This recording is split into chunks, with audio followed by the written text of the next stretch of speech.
Guys, so in honor of Olivia Rodrigo having her sophomore album come out, Guts, which I'm quite excited for. So we're gonna read like Olivia Rodrigo. So actually, here's the thing. I originally bought like secondhand 3 books that she recommended. And then you know what came out the next day? The Vogue video. The 73 questions with Vogue video, where she gave more book recommendations. So since I'm dedicated to this video, I bought the other ones. But yeah, quite excited. So let's start. Actually, first things first, I just feel like I like her music because she just really captures the teen essence really well. Especially her first album, Sour. It hits. I can't believe she was my age when she like wrote that. That's insane. She's an anomaly though. She's just so talented. But yeah, let's get into the video.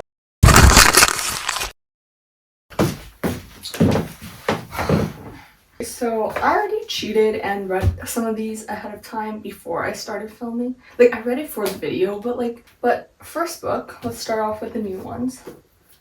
The Flame by Leonard Cohen. So Leonard Cohen, in fact, she has had this on her Instagram. She's posted on her Instagram before. So this is a collection of poems and lyrics and prose written by, he's a Canadian singer-songwriter, quite famous, Leonard Cohen. And it was published posthumously in 2018 because he died in 2016.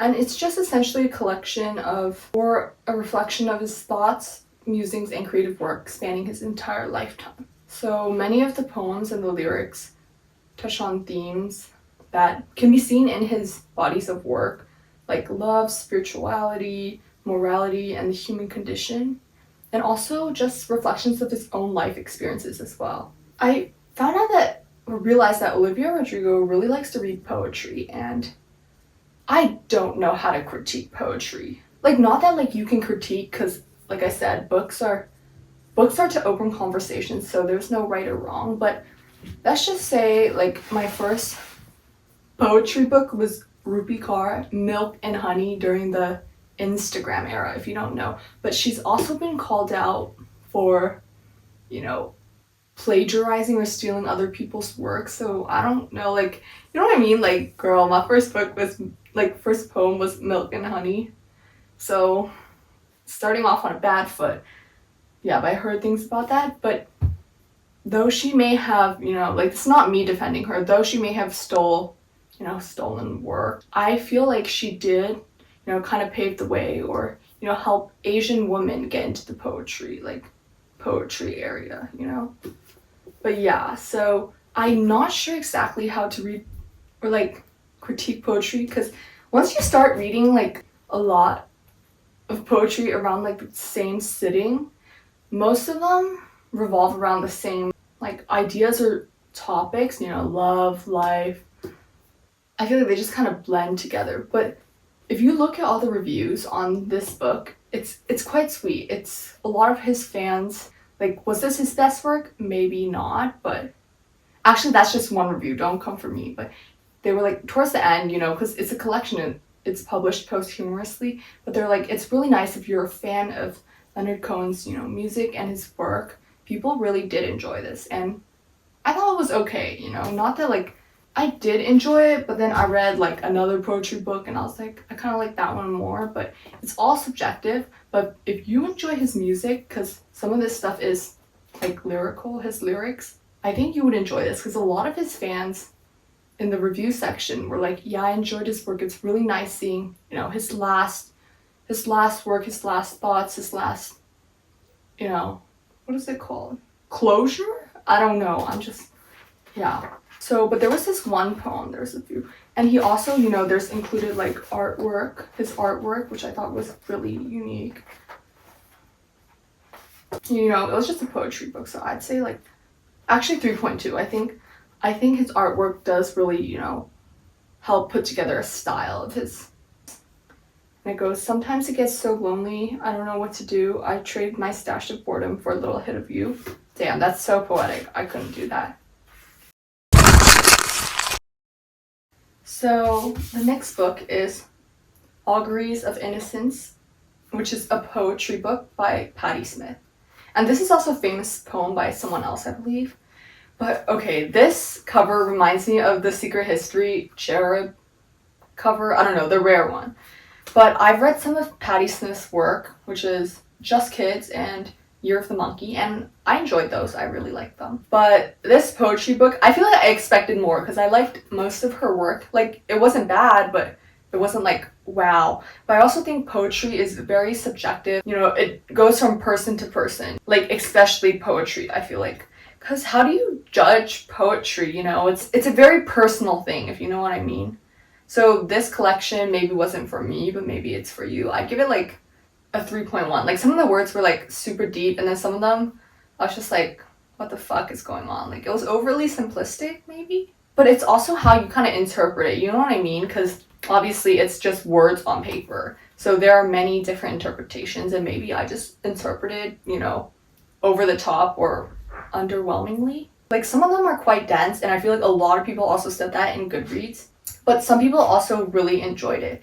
And essentially this thing is basically like, how do you market poetry? Because it's always like about love, loss, you know, other social issues. So like, the way they marketed this was, they marketed this as Auguries of Innocence is the first book of poetry from Patti Smith in more than a decade.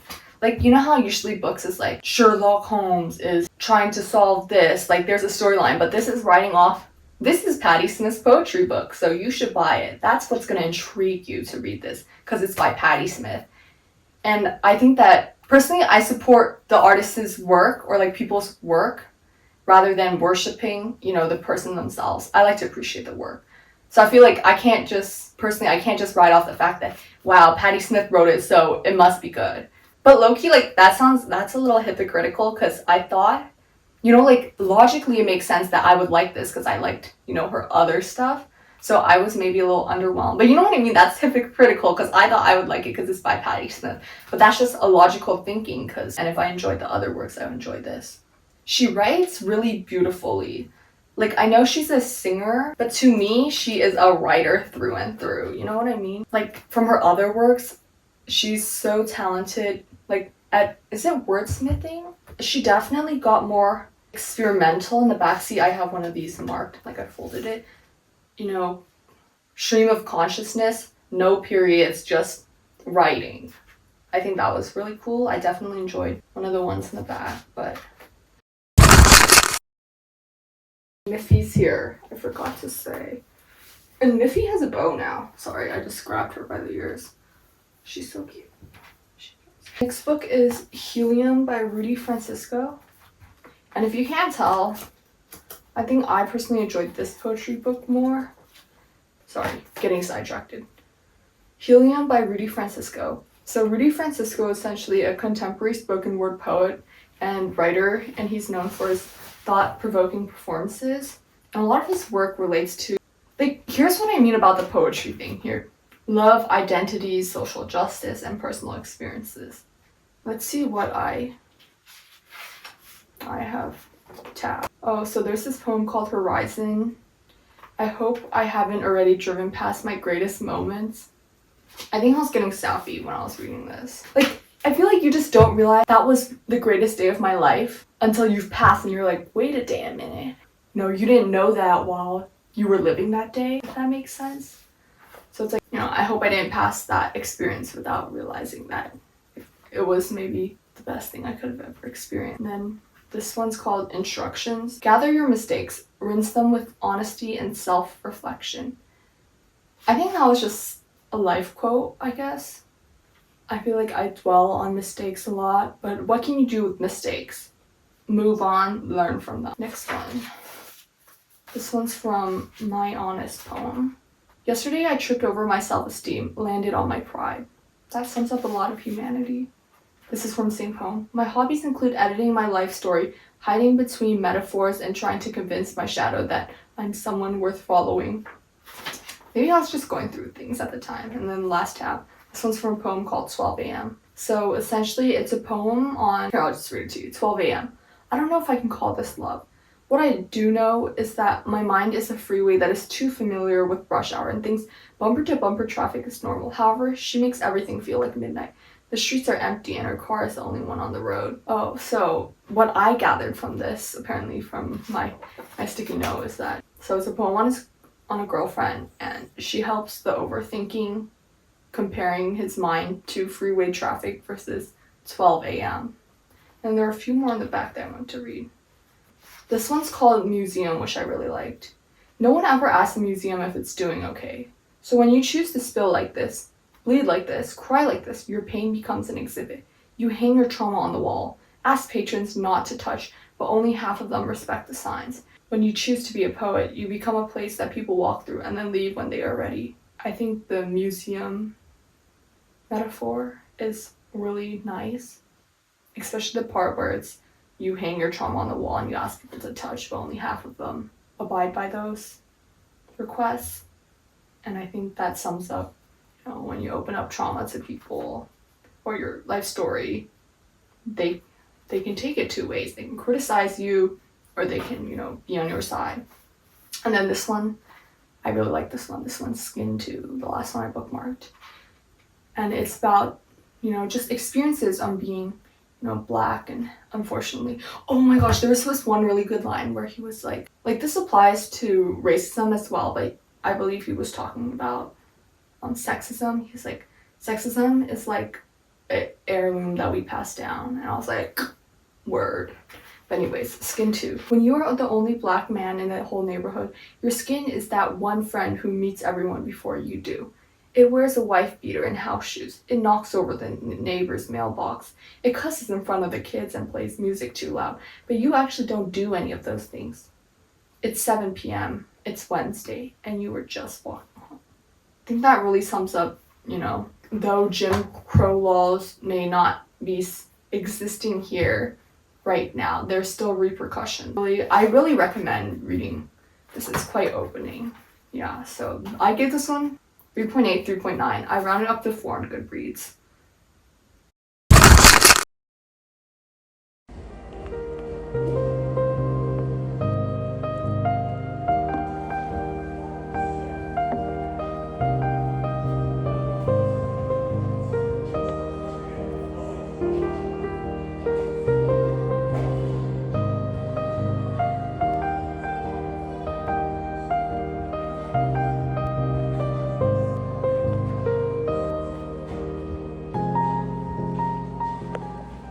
Okay, so for the next book, we have The Curious Incident of the Dog in the Nighttime by Mark Haddon. It was a wild ride reading this. And you know what? I was like, why is this low-key felt a little nostalgic, I just couldn't describe the experience while I was reading it. I felt a little funky, you know what I mean? And then I searched up, if you don't know what AR books are, accelerated reader. I had to do this in elementary school. This is rated like a 4th or 5th grade book, which I found so funny. But I was like, it's definitely easier to comprehend than literature. So this is essentially narrated by a 15-year-old kid named Christopher Boone, and he describes himself as namely a mathematician, but he also kind of not mentions that he has, I kind of assume that he has a form of autism, and I searched online, they said Asperger's syndrome, but it's not explicitly mentioned in the book, but you are able to pick it up. And at first I thought this was a mystery, because, the curious incident of the dog in the nighttime. And essentially, he starts trying to solve his neighbor's dog's murder. So at the beginning of the book, they find his neighbor's dog, Wellington, speared with a garden fork. And he's initially suspected as one of the suspects. So he starts to investigate the mystery. Kind of like famous detective novels. In fact, the title of this book is referencing a remark made by Sherlock Holmes in one of Arthur Conan Doyle's Silver Blaze. So at first I thought it was a mystery, right? And then we kind of delve deeper, And then we learn it's not really a mystery. The mystery leads to kind of him solving mysteries about his family. There's a lot of cognitive differences in here. He kind of explains how he sees the world with someone with autism. The idea was really cool. The execution was okay. I feel like it could have been better. That's why I give it like a 3.4. It's pretty good. Maybe I'm just a sappy bitch. But in the end, it's kind of like he finds out a lot more about his family. When when characters learn about their family, I think that's so cute. So his case essentially is not really revolved around the dog. It kind of delves into his perspective and investigation into the incident, which then sheds light on the mysteries of his own life and family. And it's like quite touching, but it's also humorous because obviously he's 15. I decently enjoyed it because of the unique perspective, you know. So this book is The Marvels by Brian Selznick. And funny thing, at first when I ordered this, I thought they gave me the wrong thing because I just saw, like, I didn't expect it to be this many pages, number one, so it's quite heavy. But the first half is completely out of gorgeous pictures. I was like, did I order a children's book by accident? I don't know. But essentially the way this is described, The Marvels is described, is that it is described as two standalone stories, which I think the way this written and illustrated is quite unique, as in I've never seen a hybrid, because like obviously I feel like the story wasn't that for me, but I think the unique way of how it's pictures and prose is really nice. And together they kind of, like both the prose and the illustrations work together to tell an overarching storyline, but they can be read or looked at separately, like standalone. So it's divided into two distinct parts. The Marvels, which is the illustrations of the first part. Sorry, my leg is like bouncing.